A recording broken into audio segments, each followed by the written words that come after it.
আসসালামু আলাইকুম। অবিরাম বাংলার সংবাদে সবাইকে স্বাগত জানাচ্ছি। আমি নাইম ফাথম মুবিন। শুরুতেই বিআরবি কেবলস সংবাদ শিরোনাম। জানিয়ে দেব সর্বশেষ আপডেট বাংলা সংবাদ। শুরুতেই জানাবো উপদেষ্টাদেরও আয় সম্পদের হিসাব দিতে হবে, নীতিমালা জারি। এদিকে আওয়ামী লীগের সাধারণ সম্পাদক উবাইদুল কাদের দল না দেখে ব্যস্ত থাকতেন উন্নয়নের সত্য মিথ্যা প্রচারে, থাকছে বিস্তারিত প্রতিবেদন। জানাবো দুর্নীতির সব দায় শেখ হাসিনার উপর চাপাচ্ছেন নেতারা। প্রিয় দর্শক, পুরো রিপোর্টটি উপস্থাপন করছি, ভিডিওটি না টেনে দেখতে থাকুন। এবং সর্বশেষ জানাবো হাসিনা মনে করতেন তাকে ক্ষমতায় টিকিয়ে রাখবে ভারত বলে মন্তব্য করলেন রিজভী। এতক্ষণ শুনছিলেন সংবাদ শিরোনাম, এখন থাকছে বিস্তারিত। উপদেষ্টাদেরও আয় ও সম্পদের হিসাব দিতে হবে, নীতিমালা জারি। অন্তর্বর্তী সরকারের উপদেষ্টা এবং সমমর্যাদা সম্পন্ন ব্যক্তিদেরও আয় ও সম্পদ বিবরণী জমা দিতে হবে।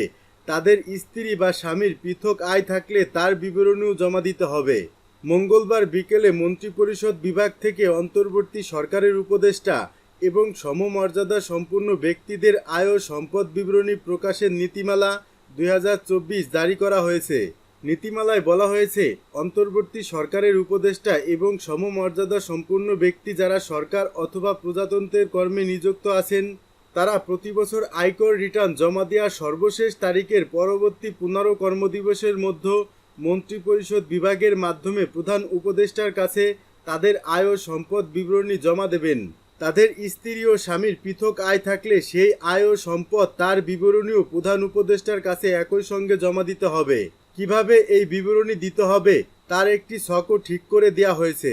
এদিকে দেশের সব সরকারি কর্মকর্তা কর্মচারীকে প্রতি বছর 31 ডিসেম্বরের মধ্যে সম্পদ বিবরণী দাখিল করার নির্দেশনা আগেই দেওয়া হয়েছিল। তবে এবছর 30 নভেম্বরের মধ্যে তা দাখিল করতে হবে। নির্ধারিত ছকে নিজ নিজ মন্ত্রণালয় বা দপ্তরে সম্পদ বিবরণী জমা দিতে হবে। এটি সব কর্মচারীর জন্যই বাধ্যতামূলক। আওয়ামী লীগের সাধারণ সম্পাদক উবাইদুল কাদের দল না দেখে ব্যস্ত থাকতেন উন্নয়নের সত্য মিথ্যা প্রচারে। সড়কমন্ত্রীর পদ থেকে দলের সাধারণ সম্পাদক হওয়ার পর উবাইদুল কাদের বলতেন তিনি সড়ক দেখতে গিয়ে সংগঠনও দেখবেন। এটি বুঝিয়েই মূলত মন্ত্রণালয়টির মন্ত্রিত্ব দায়িত্ব ধরে রাখেন। তবে বাস্তবতা হলো সড়ক দেখতে দেশের উত্তর দক্ষিণ পূর্ব পশ্চিমে ঠিকই তিনি নিয়মিত সফর করেছেন, কিন্তু সংগঠন সেভাবে আর দেখা হয়ে ওঠেনি তার। সত্য মিথ্যা মিলিয়ে সরকারের উন্নয়ন প্রচারেই ব্যস্ত থেকেছেন বেশি সময়। সারা দেশের প্রায় সব শ্রেণী পেশার মানুষের কাছে অগ্রহণযোগ্য ও অপছন্দের লোকটি হয়ে ওঠেন আওয়ামী লীগের দ্বিতীয় সর্বোচ্চ এই নেতা। এ প্রসঙ্গে আওয়ামী লীগের সম্পাদক মণ্ডলীর এক সদস্য বলেন, সাধারণ সম্পাদক হিসেবে তিনি সংগঠনকে দিনে দিনে ফোকলা করে দিয়েছেন।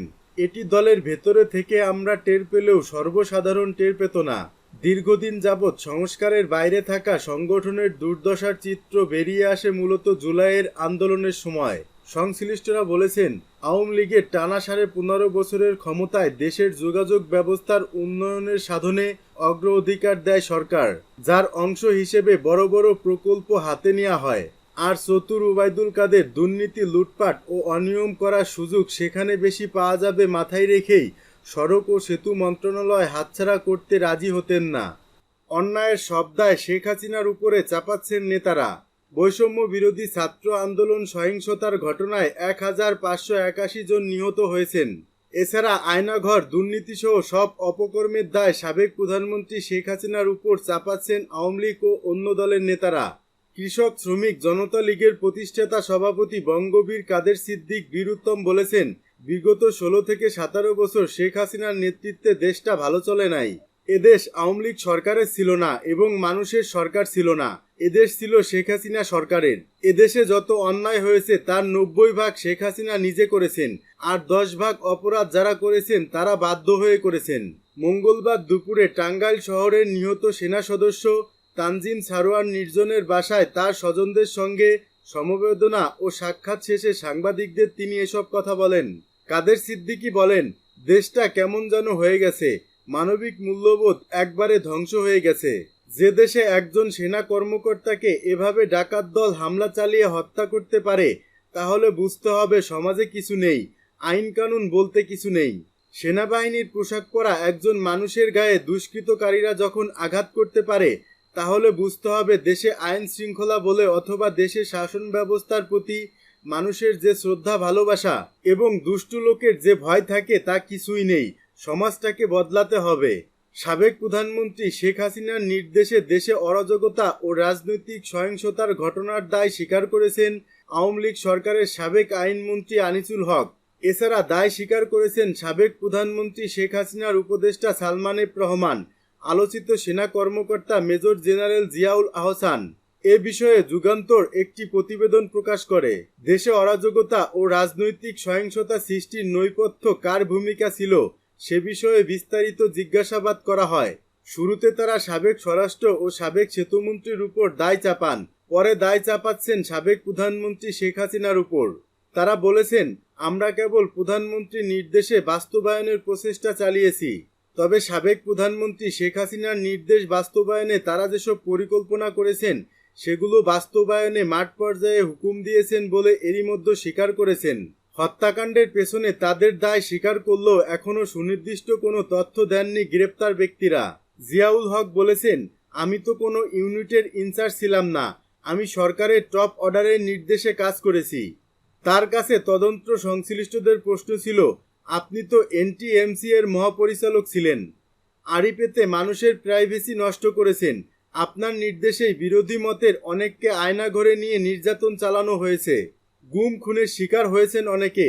তখন বলেন, আমি তো স্বরাষ্ট্র মন্ত্রণালয়ের অধীনে কাজ করেছি, মন্ত্রণালয়ের নির্দেশ বাস্তবায়নের চেষ্টা করেছি। যে আয়নাঘরের কথা বলা হচ্ছে সেখানে আমাকেও 8 দিন রাখা হয়েছে, এরপর আমাকে গ্রেপ্তার দেখানো হয়। সালমান এফ রহমান ডিবিকে বলেছেন, আন্দোলনের সময় আমি সাবেক প্রধানমন্ত্রী শেখ হাসিনাকে বলেছি দেশের মানুষ আমাদের উপর ক্ষেপে যাচ্ছেন, তিনি পাত্তা দেননি। ছাত্র আন্দোলন যখন তুঙ্গে তখন শেখ হাসিনা আমাকে প্রশ্ন করেন, পুলিশ এত ভালো কাজ করছে, সেনাবাহিনী কেন পারছে না? এ সময় আমি বিষয়টি নিয়ে সেনাপ্রধানের সঙ্গে কথা বলার পরামর্শ দেই। ডিবি হেফাজতে রিমান্ডে থাকা আসামি সাবেক তথ্য ও প্রযুক্তি প্রতিমন্ত্রী জুনায়েদ আহমেদ পলক বলেন, সরকার পতনের এক দফা আন্দোলনের শেষ পর্যায়ে 4 আগস্ট গণভবনে আওয়ামী লীগ এবং এর অঙ্গ সহযোগী সংগঠনের নেতাদের সঙ্গে বৈঠক করেন। সেখানে আমি তৎকালীন প্রধানমন্ত্রী শেখ হাসিনাকে বলেছি, প্রয়োজনে আমাকে বলি দিন, তারপরও শিক্ষার্থীদের আন্দোলন বন্ধ করুন, তাদের চোখের ভাষা মনের ভাষা বোঝার চেষ্টা করেন। এ সময় সড়ক পরিবহন ও সেতুমন্ত্রী উবাইদুল কাদের আমাকে তেড়ে মারতে আসেন। তখন আমি সাহসী হয়ে গেলাম, প্রধানমন্ত্রীকে বললাম, আপনি স্টেপ ডাউন করুন। শেখ হাসিনা মনে করতেন তাকে ক্ষমতায় টিকিয়ে রাখবে ভারত বলে মন্তব্য করলেন রিজভী। বিএনপির সিনিয়র যুগ্ম মহাসচিব অ্যাডভোকেট রুহুল কবির রিজভী বলেছেন, শেখ হাসিনা মনে করতেন ভারত তাকে ক্ষমতায় টিকিয়ে রাখবেন।